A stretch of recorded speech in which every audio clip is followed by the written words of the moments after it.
Chapter 12. The burden of the word of the Lord for Israel, saith the Lord, which stretcheth forth the heavens, and layeth the foundation of the earth, and formeth the spirit of man within him. Behold, I will make Jerusalem a cup of trembling unto all the people round about, when they shall be in the siege both against Judah and against Jerusalem. And in that day will I make Jerusalem a burdensome stone for all people. All that burden themselves with it shall be cut in pieces, though all the people of the earth be gathered together against it. In that day, saith the Lord, I will smite every horse with astonishment, and his rider with madness. And I will open mine eyes upon the house of Judah, and will smite every horse of the people with blindness. And the governors of Judah shall say in their heart, The inhabitants of Jerusalem shall be my strength in the Lord of hosts their God. In that day will I make the governors of Judah like an hearth of fire among the wood, and like a torch of fire in a sheath. And they shall devour all the people round about, on the right hand and on the left.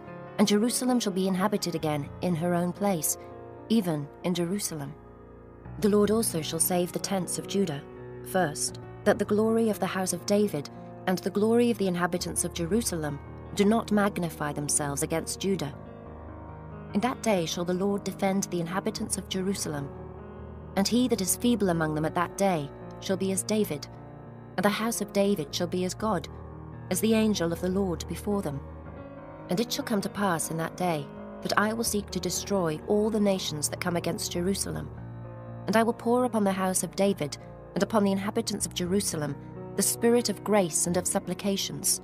And they shall look upon me, whom they have pierced, and they shall mourn for him, as one mourneth for his only son, and shall be in bitterness for him, as one that is in bitterness for his firstborn.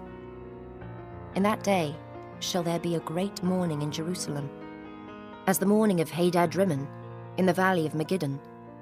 And the land shall mourn, every family apart, the family of the house of David apart, and their wives apart, the family of the house of Nathan apart, and their wives apart, the family of the house of Levi apart, and their wives apart, the family of Shimei apart, and their wives apart, all the families that remain, every family apart, and their wives apart.